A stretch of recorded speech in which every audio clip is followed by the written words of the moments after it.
So thank you very much again for having accepted the invitation and the time and generosity. I really enjoyed the book. I hope we have a lively exchange. And if you don't mind, I will start with an introductory note about you, and then we'll start with the questions. So Professor Anne Phillips is Graham Phillips Professor of Political Science, Professor of Political and Gender Theory at the London School of Economics, where she's based at the Department of Government. According to her profile, she says that, I'm quoting, I'm more of a political theorist than political scientist. More specifically, I specialize as a feminist political theorist, researching and teaching on issues of equality, democracy, representation, and diversity, end of quote.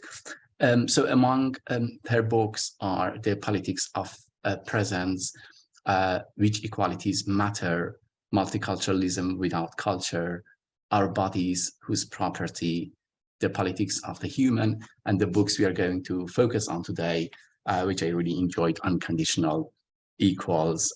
So I hope it was right, like my introduction. If there is anything new, I don't know. So. Oh, okay. There is one new thing, which is that I retired in September. So I'm now a professor emeritus at the London School of Economics. All right. So just the rest remains the same. But, the same. Yes. All right. So my first question is actually, which concerns the first chapter of the book, and perhaps like your general concern about equality. How is it that the arguments based on what philosophers call basic equality so often end up justifying the treatment of some people as more equal than others? Right in the preface to the book, you write, I'm quoting you, "We don't live in an era when all are regarded as of equal worth, regardless of their sex, race, or class, and rather than treating this as a time lag, a matter of not yet or not enough, I have come to think there is something about dominant ideas of equality that obscures, perhaps even enables the continuity inequality." So I would be thankful if you could just elaborate on this, please.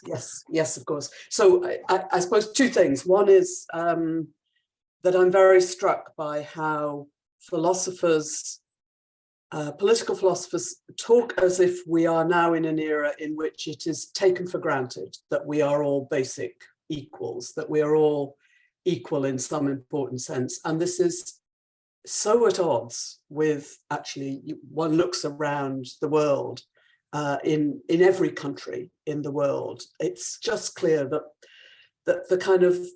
the daily practice is not of people assuming that everyone is an equal. One thinks about, misogyny, racism, homophobia. I mean, there are so many ways in which it's clear that we don't actually think of one another as equal. So that needs thinking about. How come the philosophers have this very strong sense that that it's now totally taken for granted, when it seems to me it's very much at odds with, it's not a reality that we're describing.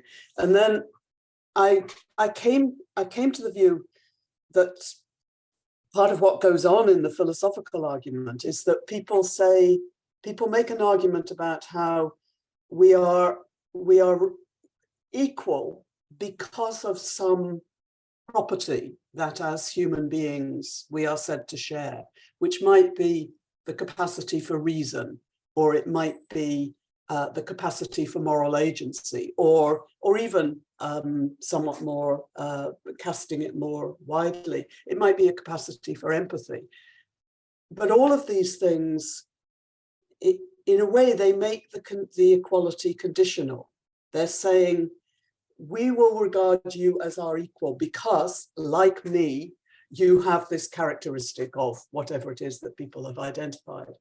And there's the structure of the argument, in fact, is making the equality conditional on something that we are presumed to have. And I think that part of that, the structure of that argument, I'm not saying that is the reason why we live in unequal societies. The reason we live in very unequal societies are many and various. But I think the philosophical language about basic equality is not helping, because it's obscuring the fact that we live in such unequal societies rather than enabling us to identify what's going on. Great. Sort of autobiographical note in the beginning of the book is that you write about your childhood in post-war Britain, when the Labour Party built a robust welfare state and a more equal world finally seemed within reach. I'm quoting you: "I have thought of myself as an egalitarian as an egalitarian from as long as I knew what the word meant. Yet you're now critical," end of quote, "you're now critical of a misleading distinction between formal and substantive.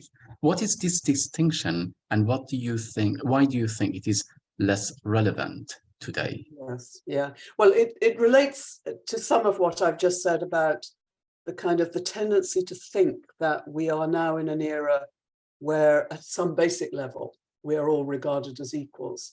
And I think there's a kind of, for myself, in my earlier days, and for many, many people, I think there's been a kind of stages idea of how equality develops, a kind of notion that over the centuries that societies have moved towards the idea of some kind of basic formal equality, equality before the law, equal voting rights. But of course, we're still a long way short of more substantial equality in terms of the material equalities and so on. So the idea that there might be a formal equality that already exists, equality before the law, voting equality, but a substantive equality that we still have to achieve. And I mean, at one level, that's true. A lot of countries do now have equal voting rights. A lot of countries do now have equality before the law, though in fact, it's not easy to be equal before the law if you don't have the money that enables you to employ good barristers to represent you, but set that to one side. There's the sense in which it's true that you can talk of us being formally equal, but not substantively equal. But I think what's dangerous about, or what I came to think was dangerous about that, was that it encouraged this complacency about us having achieved the basic formal equality.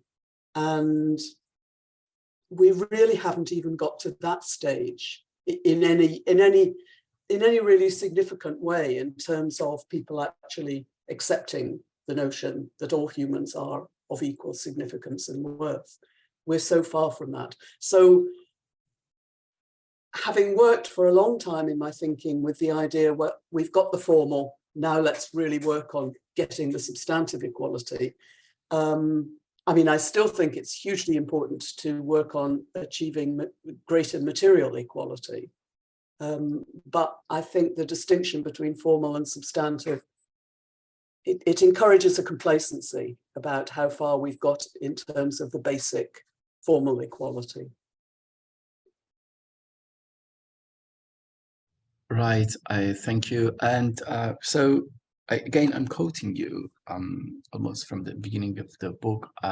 Despite periodic flurries in the press when journalists review the latest statistics or muse over the crisis of capitalism, and despite many inspirational moments of activism around the world, there is little sustained evidence of revulsion against current inequalities, end of quote.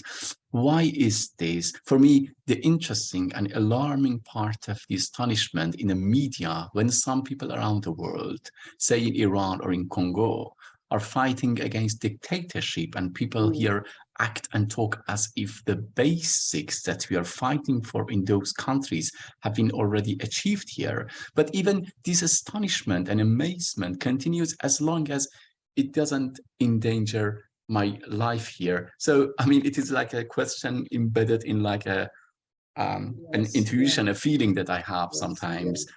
And I would be happy to hear your idea on it. No, I mean, first of all, I very much share that kind of sense that you have that there's, I mean, again, it goes back to what I'm saying about the complacency. There's a tremendous amount of complacency in kind of countries across, I suppose, broadly across Europe and America, that we have already achieved the kind of the basic things that matter. But there are many countries around the world where people are still having to fight for this. And there's a lack of self-awareness and self-criticism in that, in terms of people looking at the nature of their own societies. And in terms of why people don't get more agitated in, in my own country, or, in sort of many parts of my own country, just to stick with my own country, has become, in terms of inequalities, very significant increase in material inequalities over recent decades. I mean, really shockingly so. Very high proportion of people living in really severe poverty in what, one thinks of as one of the kind of richer countries of the world. How is this? Why aren't people more agitated about it? People are agitated about it, and it would be wrong to say that there's no critique of that. And I think at the moment there's quite a lot of critique of that. But there are two things go on. One is people think there's no alternative. They think they just have to accept this, that it's clearly not the way things should be, but it's, how do you change this? And the other is the kind of the way in which I think we've bought into an idea that people are where they are because of their own efforts, and that the power of that kind of ideology has become increasingly apparent over recent decades, which means that if you're poor, well, maybe you just didn't work hard enough. If you're rich, it's because you have great talents and you were able to achieve this. And if you think that the inequalities of the world come about by people's own efforts, then you may wish the world were different, but in a way you're much less likely to react to it. But I mean, having said that, I think if I was, I mean, I actually do think there is more resistance to and critique of inequality now than 2-3 years ago when I was writing that section that you read out. I mean, these things do go through cycles, and I think there is more both awareness of. I think the whole period of the pandemic was quite significant in terms of people thinking more about what is it to live in a society that is so unequal. So I'm a little more hopeful now than I was when I wrote those words that you read out. Interesting. All right. So let's go to great leveling. I mean, the concept that you use in the book, in a reversal of what you call the great leveling, differences in intelligence are projected onto class differences, a part that I really enjoyed. I mean, interesting and sad. Something that can be traced back, as you show, to Michael Young's meritocracy. What is this great leveling, and what are we witnessing today in our age of precariat and the role of intelligence as determining value? Yes, yeah. So I think I mean, again, I'm talking here particularly about the experience of countries in Europe and North America. But for those countries, the experience in much of the 20th century was of what seemed like a progressive move towards reducing inequality. So a kind of, what American historians in particular term the Great Leveling. So things like governments started taxing wealth, right? That didn't really happen before the 20th century. 2 world wars destroyed a lot of wealth, so actually reduced the gap between rich and poor. Governments started introducing various kinds of welfare policies, providing public education, providing public support for people who are unemployed.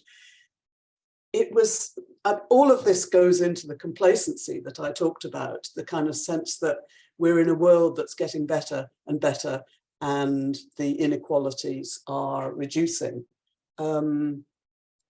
That reversed particularly in the English-speaking countries. That kind of process really reversed by the 1970s, with a kind of an opening up of the inequalities. So you had what looked like a kind of a closing of the gap between rich and poor, a reduction of the differentials, and then it opens out again. But it's opened out in a way that carries with it this very powerful ideological justification, in which it seems to me that, as I say, differences of intelligence get mapped onto differences in class, so that they become self-justificatory, so that the inequalities between rich and poor seem to be justified. And they are, in a sense, they encourage a kind of, they encourage a kind of a tendency to think that people who are less materially successful in life are probably more stupid, right? Thereby cutting across any of those ideas about our basic equality, because it's then kind of introducing extraordinary ranking of people. I mean, one of the things that was interesting about Michael Young's book on meritocracy, which was a critique of meritocracy, is that he made the argument that moving to a society where you're supposed to be measured by your merit or your intelligence, right? You're supposed to get where you are by your intelligence. Actually, it kind of measures everyone by a single scale in a way that therefore stops valuing people for all the many, many different things that we do in society. I mean, so that you might be somebody who is a wonderful parent, for example, but, you know, unless you demonstrate that you've got the kind of the merit as measured by exam successes and qualifications, then that doesn't count. You might be somebody who tells wonderful stories. It kind of there might be all kinds of different talents that people have. And one of the things that Michael Young was particularly, I think, interesting about was how, as you move towards a society in which merit, as measured by success in exams, is what counts, we start valuing people according to just one single scale of value, and fail to kind of recognize the many different ways in which people contribute to society, the many different talents that we have, which can't all be reduced to to just this kind of how well do you do in exams. Yeah. Wonderful. I mean, just it reminded me of what you said earlier about, I mean, as a quick digression, it reminded me of what you said about like the experience with COVID. I mean, in such critical situations when care is at least highlighted, people think that, okay, intelligence is not the only thing that we should care about. And I think even symptomatically, in a sense, I think that meritocracy is somehow, again, it's not really well reflected what I say, but I think that it's somehow, it has something to do with a sense of security. In a society when you have absolute security and you don't have any crises, you can just go to intelligence as the only criterion. But when a society is war-ridden, or when a society is suffering from poverty, or where society is suffering from COVID, as we experience, we don't really only focus on intelligence as the only criterion. Yeah, that's right. So when I was, I'd actually more or less written the book Unconditional Equals before the pandemic. You know, I was just doing final revisions.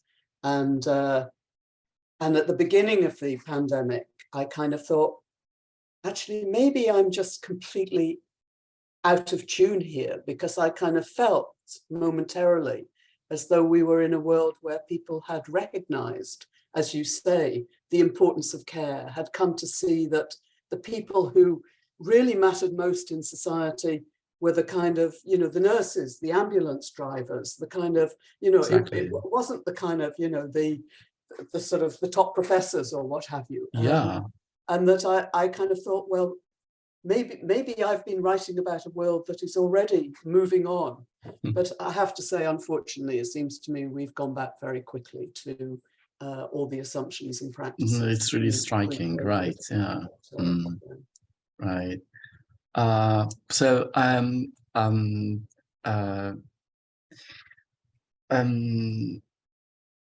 so it was interesting for me. I mean, among all the intricacies and sophistication, I mean, beautiful details of the book that I constantly enjoyed, your arguments and the details. There is some a brief discussion of hatred as an effect in the book, The emotion works in two directions, either in either the rich, who usually hate the poor, or the poor who might happen to hate themselves. So I'm quoting you, meanwhile, for those at the poorer end of the spectrum, the insecurities and the vulnerabilities can also produce hatreds, though this time directed at each other, all too much like themselves, whom they see as competitors for employment or housing, at immigrants, refugees, asylum seekers, end of quote. However, the point of your argument,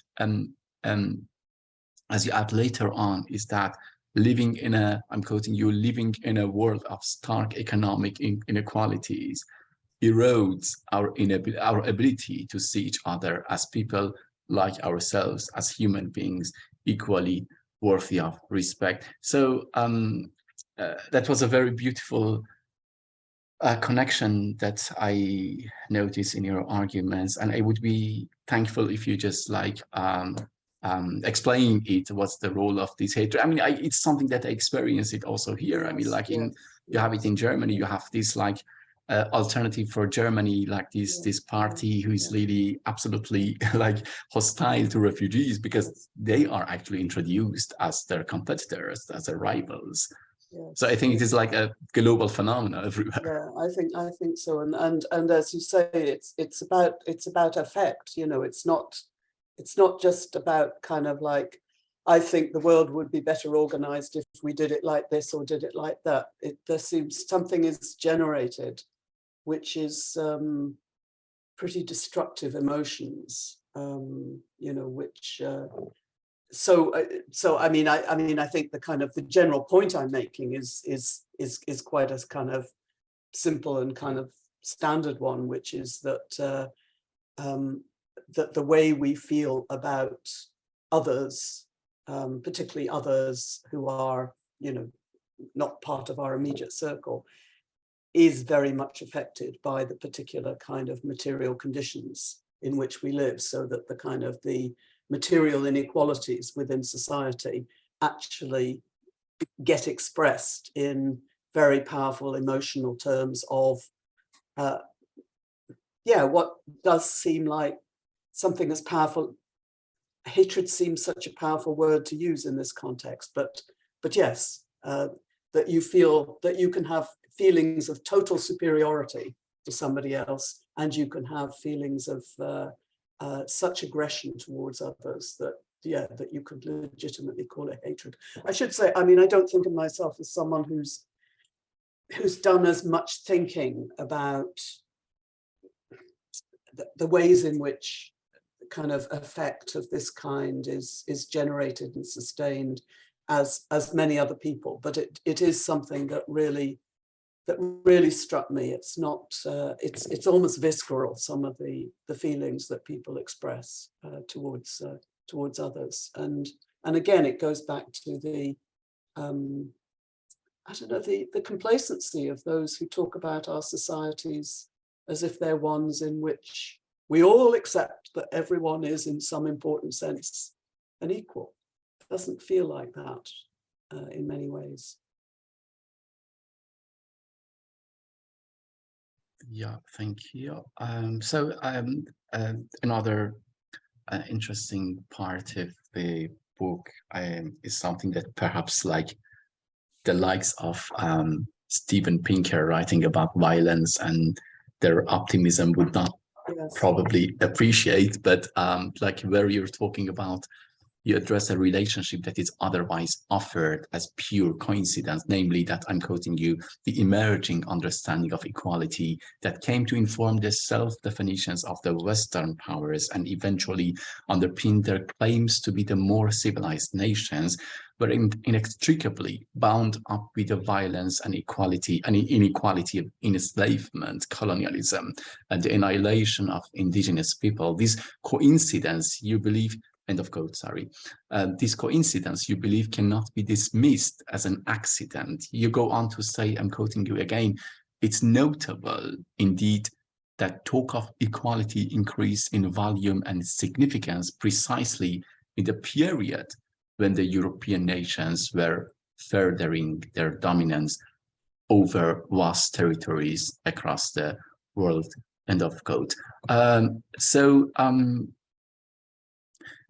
Do you really see a kind of logic or a kind of like correlation between decreasing inequality or violence somewhere and increasing it somewhere else, or let's say projecting it somewhere else, or sweeping it over somewhere else? Well, I certainly became very unconvinced by the ways in which people, I mean, there was no way in which you can say this is a kind of, this is just a hangover from an earlier period, because these are coincidental. These are happening exactly at the same time. You know, the kind of people start talking about equality, the rights of man, bit of a giveaway there, of course, because it's always the rights of man. But they start talking about this more and more, precisely in the period in which the world is being carved up between the richer nations as the colonial powers. So I became totally unconvinced by the idea that this was just, you know, a kind of an accident of history. And this is where I mean, I think what emerges is that the way in which the language of equality, which sounds as though it's about inclusion, right? It sounds as though you're talking about something which will include all of us as equals, but it sets very clear limits. And so it becomes also a language of exclusion.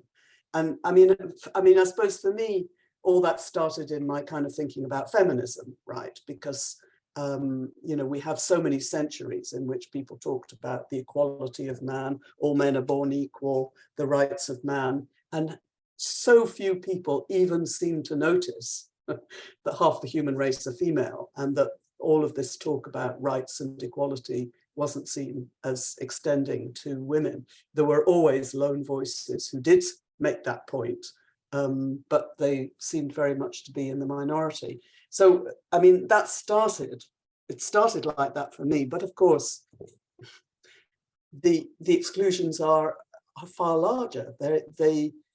People talk about equality, but they don't seem to notice that it includes the many millions of people who were enslaved, that it doesn't include the very millions of people who were colonized.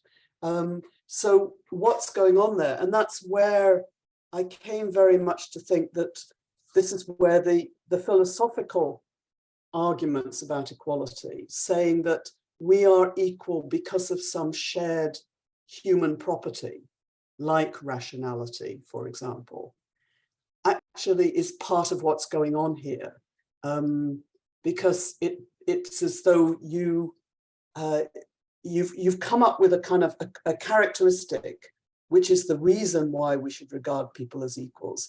And then you say, oh, but of course, there are a lot of human beings that don't seem to demonstrate this characteristic. I mean, rationality was was used for centuries to exclude women from equality. Women were seen as, driven by emotion rather than reason. In terms of colonization, people thought those who'd been colonized simply hadn't reached the level of civilization that allowed them to run their own affairs. And again, it's as though the basis for being equality is some property, some human characteristic, which actually only some humans are thought of as having. So you get this kind of strange, simultaneous equality as very inclusive, equality as very exclusionary. And I think, this is where my whole argument about unconditional equality becomes important, because it seemed to me that what's going on there is equality. We're being told that we can be equals, but on the basis that we demonstrate this particular characteristic. And if we don't demonstrate the characteristic, or we don't have enough of it, then of course we don't yet qualify as equals. And I think that that's been very much part of the language of equality over the last 300-400 years, often without people even noticing it, the extent to which they have made the supposedly human equality actually conditional on some particular characteristic that only some humans are thought of as having. So I don't think this coexistence of language talking about equality, coexisting with the denial of the right to hold property or the right to vote to women, coexisting with the enslavement of people in the Americas, coexisting with the colonization of Asia and Africa. It's all bound up somehow in the particular way in which equality is being argued. I don't, of course, in saying this, want to say that if only the philosophers had had a better argument about equality, we wouldn't have had, the world wouldn't have developed like that. But I think that the language and the ways that we think about equality have a responsibility. They carry some responsibility for people not realizing the contradiction between the equality talk and the coexistence of this extraordinary exclusion of so many people from the status of equal. Interesting. Another distinction that you present in the book is the difference between treating as an equal and equal treatment. You're quite critical of the simple recognition of equality, inviting the reader to imagine that equality is, if anything, I'm quoting you, something we make happen through our commitment and our demands. Can you please elaborate on this difference and also tell us to what extent intellectuals and universities, or generally pedagogy, serve this purpose today? Right. Okay, so I think the distinction between treating as an equal and equal treatment is something that quite a lot of people in the world of political ideas make this distinction, and basically I see that as a way of saying what matters is treating as an equal, which might sometimes mean treating people exactly the same. Sometimes it might mean treating them differently. So, for example, you might have a very strong argument for positive action in order to ensure that groups who have been, for many generations discriminated against, you might want quotas, for example, to ensure that they get elected to parliaments, or to ensure that they get opportunities in universities or what have you.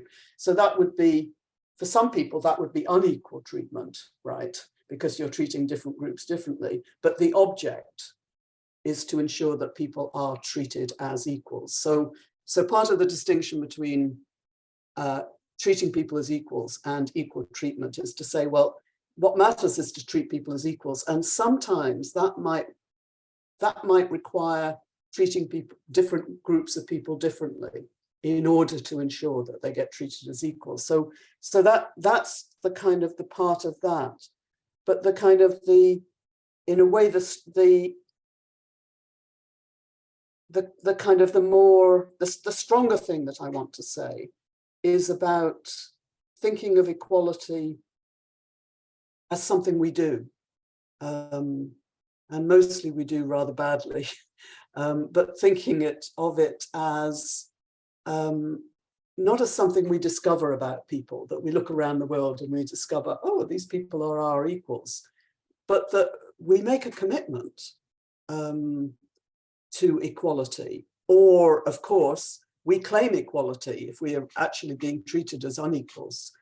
It's a political kind of act. So part of what's going on there is me wanting to sort of partly kind of shift the focus from philosophy to politics, to actually see equality not as something that we argue about. What is the basis for equality? How do we justify equality? How do we think about equality? All of these are kind of philosophical arguments that seem to me often based on the wrong kinds of questions.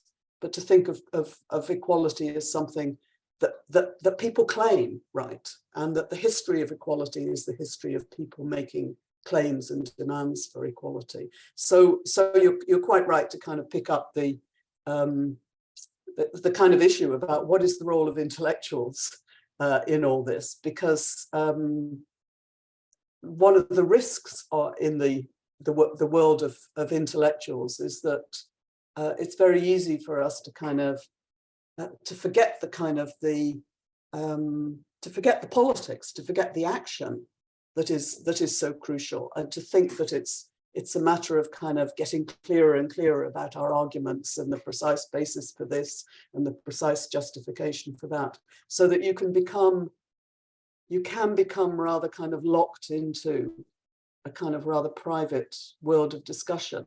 But having said that, I also, of course, think that intellectuals can be very important in then precisely challenging the things that have gone wrong and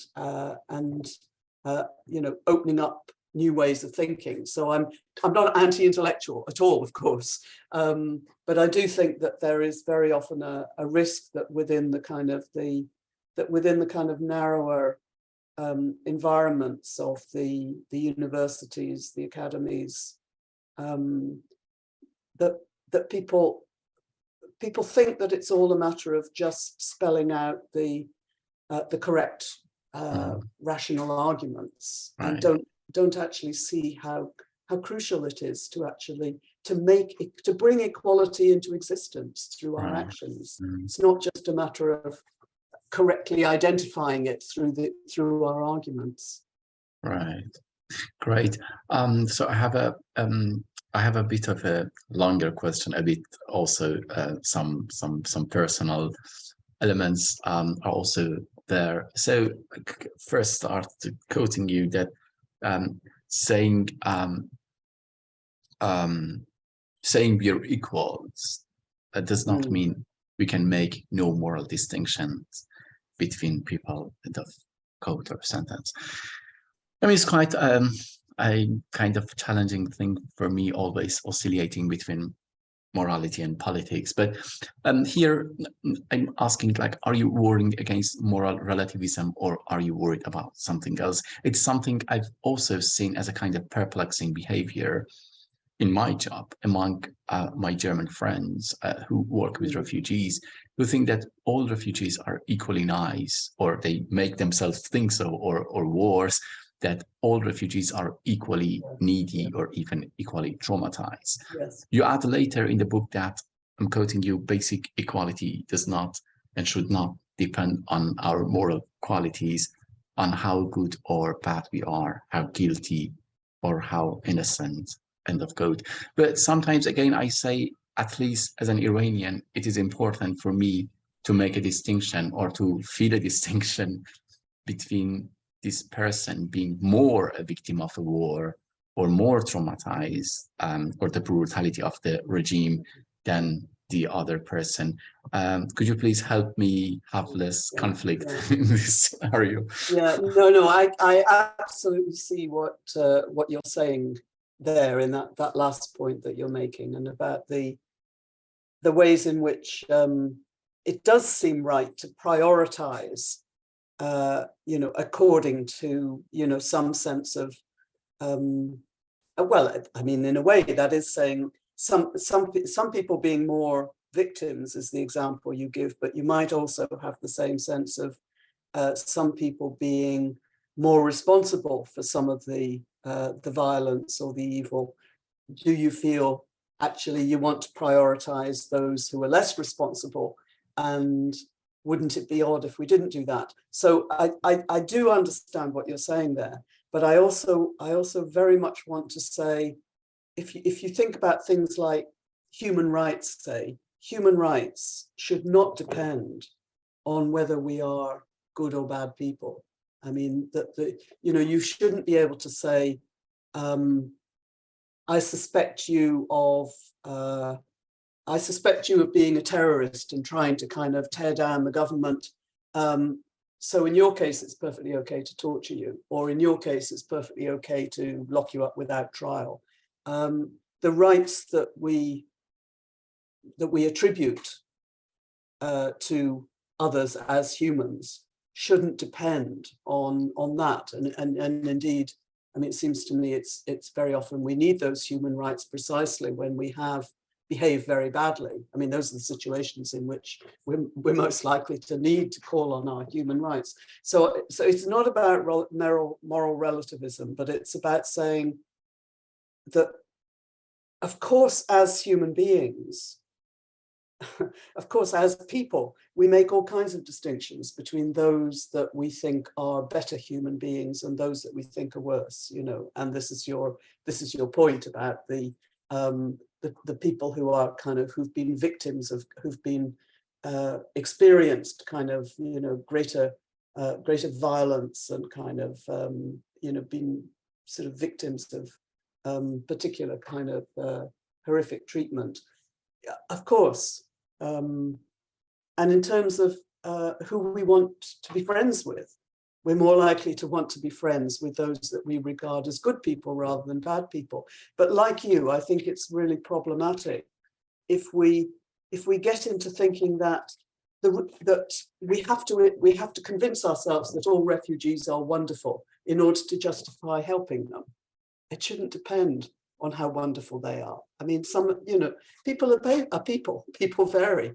And the kind of the obligation to provide support to people who are fleeing from appalling conditions in their own country should not depend on how attractive we find them as moral personalities.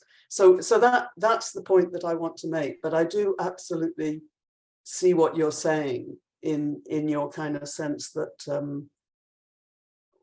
one does want to make discriminations, and one does, but there shouldn't be a basis on which we deny people the kind of the rights and the equalities that all of us should be entitled to. Right, and definitely. So, I mean, it's great what you said, but also definitely, I can add to that probably that, I mean, we are not talking about taste, we are talking about equality, right? Or you are talking about equality. Yes, I mean, that's right. I don't need to try all the food around the world in Berlin, because to show that I am caring about all cultures, or I'm a universalist, it's also my taste. I might not like Indian food, I might not like Persian food. All right. And so like for me to try or to convince you and the people in your circle that I can try all the foods around the world, or all absolutely. That is not that's not what's required of us when we commit ourselves to equality. Right. So I move on to the next question, which is the interesting concept that you apply in the book is opacity respect. I found it even, I mean, politically and ethically very interesting that you believe that this idea, apparently borrowed from Carter, renders not only intelligence, but even rationality, empathy, irrelevant to our analysis of equality, if I'm not wrong. And could you please explain this concept and the relation of this concept to your argument? Yes, I mean, I need to kind of go back and fill in something about Ian Carter's argument here. So he wrote this very influential essay about what is the basis for equality, and he's one of the people who thinks there is a basis for equality, which is not my view, and who thinks that there's got to be a reason why we regard other humans as equals, and he finds the reason in the quality that we all share, which is moral agency, rationality, all the standard things that philosophers say. But of course, when you say that, you immediately have a problem, which is that this whatever property it is you land on, say, let's take moral agency. The reality is that people will have more or less of it, any kind of characteristic. Some people will have it more strongly than others. I mean, you know, we live in a world of great diversity. And so he's got this problem about, so how, I think that we should treat people as equals because of this characteristic. But given that, so how do I, but why does that mean that we treat people as equals, given that some people might have more of it than others? And then he comes up with this argument about opacity respect, in which he says that actually our respect for other people means that we shouldn't kind of subject them to surveillance about, you know, exactly what kind of qualities that they have, that we should respect. We should, in a way, there should be a sort of a veil of opacity almost, so that we just almost like, we just take it for granted that everyone has this capacity for moral agency, which is the reason for treating them as equals. And it's not appropriate. It's disrespectful almost to want to kind of check out exactly how much every other person has. I mean, my own view about the argument is that, you know, I mean, why doesn't he just drop the basis? You know, I mean, he's terribly attached to the idea that there has to be some property that justifies treating us as equals. But he completely agrees.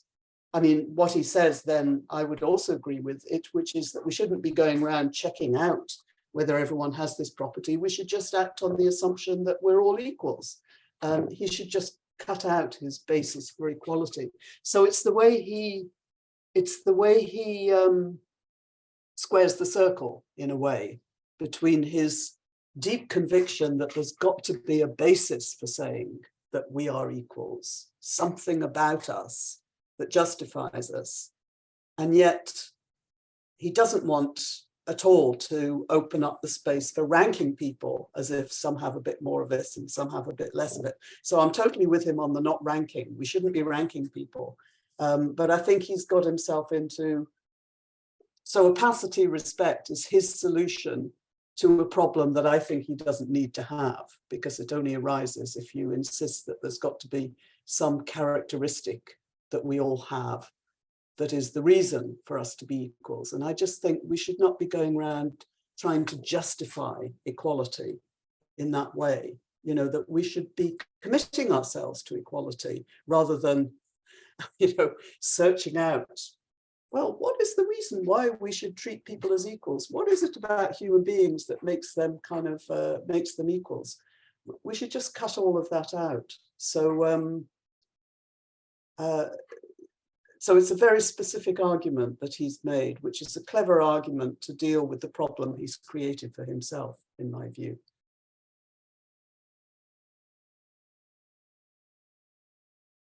Just a quick question regarding what Carter says. Can I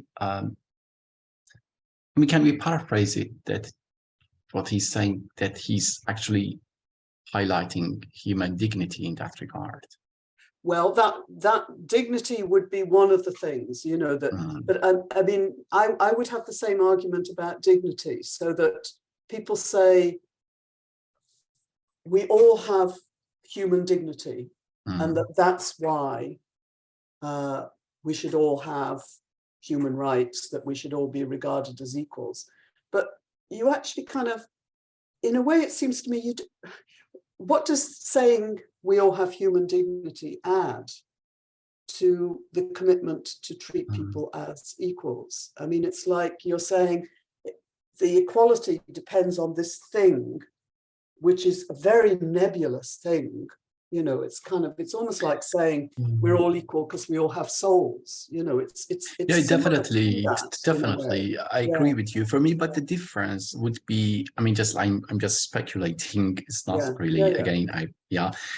For me, the difference is that if I mean, on that basis, the shame that I would experience in dealing with a person in an unequal way would be larger. I mean, perhaps I can connect it to that feeling or that affect again, that if there is something that, like, there's something that we're all equal because we all have dignity. I think that I will experience more shame in the absence of equality in my treatment with you. Yeah, no, I can see. And I mean, perhaps it's not helpful in the argument, but part of why people have been very drawn to the idea of the importance of dignity, and why it got very bound up in the justification for human rights, for example. But my worry with all of these arguments about, you know, what is the basis for regarding others as equals, is that you give yourself an alibi for excluding certain people from the category. That if you say it's because of the dignity that we all have, and then say you come to the conclusion that certain people don't exhibit this particular human dignity, then you feel justified in saying, oh, well, they're not part of what I call equals. It's that they're a hostage to fortune, these kind of characteristics that are offered as the reason for regarding people as equals. I mean, I'm not saying that I don't think, I mean, I think it's very important that we treat people in a dignified way. I think these are hugely important in conditions of, I know when you're medical treatment, really important that people should be treated in a dignified way. I think questions about how we treat the bodies of the dead, questions of dignity become very important in that. So it's not that I'm trying to eliminate the notion of dignity, you know, from our language or from the picture. I just think I think any point at which you make equality conditional on people demonstrating that they have this particular characteristic that is identified as the essentially human characteristic. We know historically has been a basis for exclusion, and it seems to me it continues to get us into a mindset that helps justify the inequalities. I definitely agree, and I really, I mean, not only enjoyed the book, I also learned practically. I mean, I feel equipped, I feel more ethically equipped, or as you say, politically even equipped, reading that book in my daily life, in the way that I say, how can I commit myself more to equality? I mean, I see that. The only thing that I wanted to add here, which again is not really reflected enough, is that in that regard, that perhaps I wanted somehow to reconcile between this radical equality that I'm looking around in my milieu, and this appreciation of when there is something outstanding, when there is something generous, when I see some, you know, because one should not exclude the other one. And I see it sometimes here that people based on that political engagement, they forget that this person is more generous again, you know. Yeah. No, I absolutely agree with you about that, and I wouldn't want my arguments to kind of give the impression that I don't think that those discriminations that we make between those who are, it's just that you shouldn't be, nobody is more deserving of equality, but certainly people are more or less deserving of our respect, more or less deserving of our love, more or less deserving of our sympathy. Yes. Wonderful. Right. Yeah. Now I see exactly. Great. So I mean, I've got like a couple of more questions. I hope you still have the time. Fine. I bored you. Sorry. It's No, getting not dark at all. there. Not at all. It's so good to talk to somebody who's actually, who has, as you say, really got something from the book and found it's been useful in your right. life. Yeah. No, definitely. I mean, I really I learned, as I said, I learned literally a lot of things also philosophically, but also practically. It's towards the end of the book, and immediately after expressing your change of mind about which equalities matter, I mean, the other book, and your belief that there is no shared consensus, which is tinged with a certain pessimism, if I'm allowed to say, you warn of a final concern, namely an overly prescriptive approach to equality. Could you please elaborate on that and tell us what is wrong with that point of view? Yes, yeah. So I mean, this kind of links to something that's become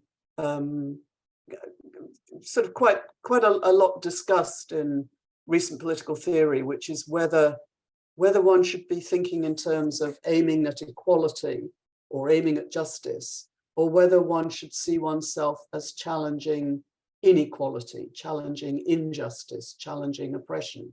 And I think there's quite a lot of people now argue that actually we should be starting from challenging the inequalities, challenging the injustices, and it isn't absolutely necessary to have a clear sense of what equality or justice looks like in order to identify inequality and injustice. So for me, it became a particularly important issue in terms of thinking about gender equality, because I mean, I do have a very highly specified notion of what a society based on gender equality would look like. And in my highly specified notion, in a sense, there would be no division of labor between the sexes, right? You wouldn't have women looking after the children and men going out to work, but you wouldn't have women's jobs and men's jobs. You wouldn't have women's roles and men's roles. It would be kind of almost random which particular roles we did. It just wouldn't be determined by our gender. And so that's the world I kind of think of as, that's what would be a gender equal world. But of course, I know very well that there are many women's movements around the world who are very much committed to equality, but who don't think that equality is incompatible with some division of labor between the sexes, in which men have particular kinds of roles, women have other roles. They are equal, but they are different. That's not my image of gender equality, but it's very clear. I mean, I shouldn't be going around saying, but I'm sorry, if you don't agree with my idea of gender equality, then you're clearly not interested in gender equality. I need to be able to say, we're all going to challenge the inequalities. We share the commitment to challenging the inequalities. We may have different ideas about, what the kind of end point of equality might look like, but we shouldn't require agreement on a highly specified notion of what equality looks like, or a highly specified notion of what justice looks like, in order to get going on challenging the inequalities and the injustices. So, I mean, that's something that's become kind of clearer to me over recent years, that the importance of, the importance of kind of basically it's challenging inequality. I think I used to think, and many people do actually still say this, well, how do you know what inequality is if you don't know what equality is? But I now think that that's not the right way to think about it. You know, that we can identify inequalities, and we can certainly identify the grossest inequalities without yet having a very highly specified idea of what equality should be like. So, so that's where that's what I've come to think about this. Interesting. Right. Great. Wonderful. Something as a woman or as a refugee, sometimes as a woman or as a refugee, you know that exactly as you call it, something is blocking your access to a wider range of professions. But when you're asked about it, like everyday racism here or everyday sexism in Iran, you can't explain it to the equality experts. You're sometimes tired of explaining to your friends that one of the reasons you can't find a flat of your own in Berlin is probably your name or your nationality or your income or your skin color or your, anything else. I mean, even in this case, the eloquent, I mean, coming back to this argument of like intelligence as a sort of commodity, So even in this case, the eloquent, intelligent, and ones who can talk about the discrimination exercise on them, they have again more chance. Even I mean, even the ability to address inequality. And here I'm really talking about perhaps it's a very banal interpretation, but even the way you pronounce words in another language, you know, even the way I talk German, even my accent, even my, I mean, let alone my name or my religion or nationality. So that was not a question. That was just like something. But I think it kind of it's very much it's connected with. I mean, it's almost like another version of this question about whether you start with inequality or equality, because I mean, inequality, people experience inequality, and people think about and write about equality, and the people who think about and write about equality don't always kind of see that the kind of, in a way, the real power of challenges to inequality are going to come from people who are actually in their daily existence are experiencing various forms of discrimination, exclusion, inequality. So I see what you're talking about is also connected to that, the kind of the way in which sort of one can talk about equality in ways that almost seem to obscure sometimes what the more direct experience of inequality is about. And so, you know, we need to reverse a bit that kind of relationship, I think. Yeah. And I sort of see that connection to what you said about intellectuals and pedagogy in school, you know, like you might happen just to learn about equality in the school without even experiencing inequality, you know, like a platonic understanding of equality in the school, very abstract, and then you're safe. Very likely to be one which encourages you to think that we have arrived at this stage at which we now, in modern society, everyone is regarded as an equal, without connecting it with what you see when you just look around you. So my last question, I don't know if it is we've a gone question. on a bit, I apologize, but it's been a very good discussion. Yes. Yeah, it's my pleasure. I just, so it is something between question or commentary, or I don't know, like, so you argue that, I'm quoting you, perhaps it's a mistake to think that injustice can only be conceived as the opposite or absence of a previously specified justice. Perhaps manifest injustice can be identified without a fully worked out theory of justice. You're asking that exactly what you were talking about now. Yes. So Yeah. I find it very thought-provoking, again, to ask these questions and to think that the person who is a victim of a system or has been treated unequally starts with an injustice in real life rather than with justice. To put it bluntly, I mean, again, in my own way, I had the impression that the person, intelligent and wise and collected or cool, who is able to talk about the injustice they have experienced is still privileged compared to the person who is not even able to formulate their trauma, their wounds, or their worries. That's why I think, again, bluntly, that if I had to choose, I would prefer empathy to intelligence. And yeah, so. Right. Yes, I noticed, in fact, that it's been a bit of a theme across a number of your questions, is thinking about empathy, thinking about affect, thinking about the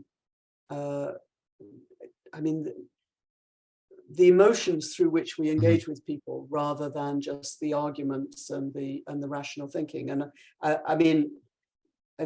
that's been something that's been, it's been very important to me in terms of, feminist political theory is typically challenges an over stark distinction between rationality and emotion, or reason and empathy.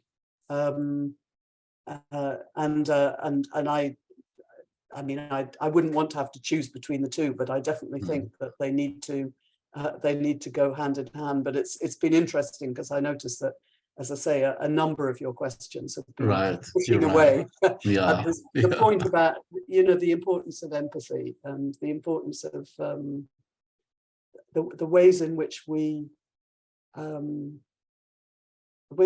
kind of experience rather than simply think about what's going on in our relations with others. Right. And Absolutely. Yeah. I think that's very important. Yeah. Wonderful. I'm really thankful to you, to the time, to the energy, to the wonderful book, wonderful answers, and the whole thing I learned from you and the book. Well, thank you very much. It's one sends things out into the world, and you don't always know what if any impact they're having on people. So it's been very good to talk to you.